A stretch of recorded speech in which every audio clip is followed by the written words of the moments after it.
அனைவரின் மீதும் இறைவனுடைய சாந்தி சமாதானம் என்றென்றும் நீண்டு நிலவட்டுமாக. ஒரு மனிதன் இன்னொரு மனிதனை கையெடுத்து வளர்கிறதே எங்களுடைய மார்க்கம் வந்து தடை செஞ்சிருக்கு. அதனாலதான் உங்களுக்கு நாங்கள் வணக்கம் சொல்லி ஆரம்பிக்காம வாழ்த்துக்களோட துவாக்களோட ஆரம்பிக்கிறோம். இப்போ பேசினாங்க இல்லைங்களா, நம்ம மதரசாவுடைய நிறுவனர் ஆசிரியர் அர்ஷத் அஹ்மத் அல்தாஃபி அவங்க உங்களுக்கு எதுக்காக இங்க நாங்க வந்துட்டோங்கிற தகவலை வந்து சொன்னாங்க இல்லைங்களா. முகமது நபி அவங்களை பத்தி நீங்க கேள்விப்பட்டிருக்கீங்களா? இந்த உலகத்துல எவ்வளவு மனிதர்கள் வாழ்ந்து மறைஞ்சிருக்காங்க. எல்லாருடைய பெயர்களும் பொன் எழுத்துக்களால பொறிக்கப்படுறது இல்லை, இதுதானே? எல்லாரோட பெயரும் பொறிக்கப்பட்டிருக்கா? சிலருடைய பெயர்கள் தான் பொறிக்கப்பட்டிருக்கு இல்லைங்களா. அதுல மிக முக்கியமான ஒரு நபர் இஸ்லாமியர்கள் இறை தூதர் என்று நம்புகின்ற இந்த முகமது நபி ஸல்லல்லாஹு அலைஹி வஸல்லம் அவங்க. இந்த முகமது நபி அவங்களுடைய பிறந்த நாளை முன்னிட்டு இன்னைக்கு நம்மளுடைய நாட்டிலே பார்த்தீங்க அப்படின்னு சொன்னா ஒவ்வொருத்தவங்களும் ஒவ்வொரு விதமான விழாக்களை வந்து கொண்டாடிட்டு இருக்காங்க. நாங்க இங்க எதுக்காக வந்துட்டோம் அப்படின்னு சொன்னா, உண்மையிலே முகமது நபி எந்த மாதிரியான ஒரு சமூகத்தை கட்ட அமைக்கணும்னு நினைச்சாங்களோ இல்லைங்களா, அவங்களுடைய ஹதீஸ் பொன்மொழிகள் சொல்லுவாங்க. நீங்கள் குழந்தைகளிடத்தில் கருணையோடு நடந்து கொள்ளுங்கள், பெரியவர்களிடத்தில் மரியாதை செய்யுங்கள். அதை நாங்க வந்து பொன் வாக்காகவே எடுத்திருக்கோம்.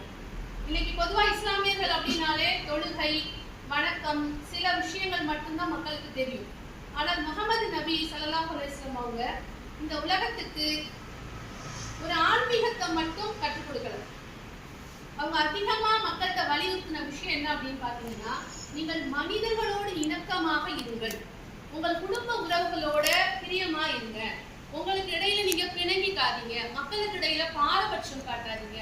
மக்கள்ல உயர்ந்தவங்க தாழ்ந்தவங்க யாராவது இருக்காங்களா? இல்ல எல்லாருமே இறைவனுடைய பார்வையில சரி சமமானவங்க தான். யார் தன்னை சரியான முறையில நல்ல முறையில வடிவமைச்சுக்கிட்டு பிறருக்கு பயன் தரக்கூடிய மக்களாக தன்னுடைய வாழ்க்கையை அமைச்சுக்கிறாங்களோ நிச்சயமா அவங்களுடைய வாழ்க்கை தான் பயனான வாழ்க்கை. சரிங்களா? நம்மளுடைய வாழ்க்கை நம்மளுக்கும் பயன் இல்லை, நம்மளை வச்சு மற்றவங்களுக்கும் பிரயோஜனம் இல்லை அப்படின்னு சொன்னா அது ஒரு சிறந்த வாழ்க்கை கிடையாது, அது ஒரு பிரயோஜனமான வாழ்க்கையே வந்து கிடையாது. ஸோ அந்த அடிப்படையில நம்ம முகமது நபி அவங்களுடைய வாழ்க்கை வரலாறு எடுத்து பார்த்தோம் அப்படின்னு சொன்னா முழுக்க முழுக்க அவங்க அதிகமாக சிந்தித்தது மனிதர்களாகிய நம்மளை குறிச்சுதான்.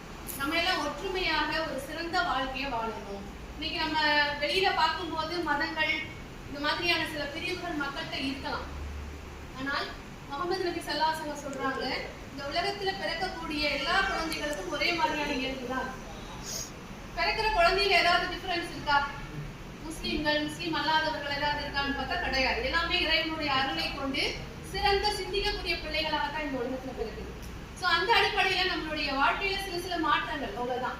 மற்றபடி இறைவனுடைய படைப்பு என்பது, இறைவன் என்பது எல்லாமே ஒருமித்த ஒரு கருத்துல தான் இருக்குது. நாங்க அதனாலதான் எதுக்கு இப்ப உங்களை பார்க்க வந்திருக்கோம் அப்படின்னு பாத்தீங்கன்னா, முகமது நபி ஸல்லல்லாஹு அலைஹி வஸல்லம் எதை நமக்கு வலியுறுத்தினாங்க? மனிதர்களோட நேசம் கொண்டிருங்க, மனிதர்களை நேசிக்கக்கூடியவங்களாக இருங்க, மனிதர்களோடு சிறந்த முறையில பழகுங்க அப்படின்னு சொன்னதின் அடிப்படையில உங்களோட தினம் எங்களுடைய நேரத்தை நாங்க செலவழிக்கணும்னு நினைச்சாலும் அது உங்களுக்கும் சில சிரமங்களை கொடுக்கும், எங்களுக்கும் நிறைய நெருக்கடிகள் இருக்கும்.